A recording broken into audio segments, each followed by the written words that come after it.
Hello guys, welcome to Learn Haitian Creole with Faye. My name is Faye, your host and teacher, and today in our third installment of The Name of Your Family, I am going to teach you how to say the in-laws.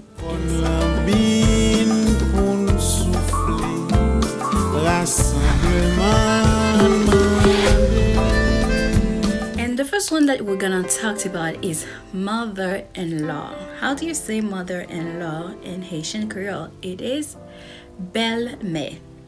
Mother-in-law is belle-mère. So the mother of my husband is my belle-mère. That is correct. So there is something I like to tell you about in Haitian Creole. A stepmother and a mother-in-law has the same name. So my stepmother would be my belle-mère. My mother-in-law would also be my belle-mère. So a father-in-law is a beau-père. Beau-père. The same rules apply to father-in-law as to mother-in-law. My stepfather would also be my beau-père. Beau-père.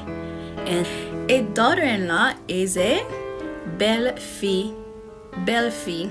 So a son-in-law is a beau-fils. Beau-fils. Son-in-law. Beau-fils. So you have mother-in-law, which is belle-mère. Father-in-law, beau-père. Son-in-law is a beau-fils. Brother-in-law, however, is a beau-frère. Beau-frère. Sister-in-law is a belle-sœur. Belle-sœur. Alright guys, that's it for today. I hope you enjoyed this lesson. I hope you will come back again for more lessons. Until next time, Malay.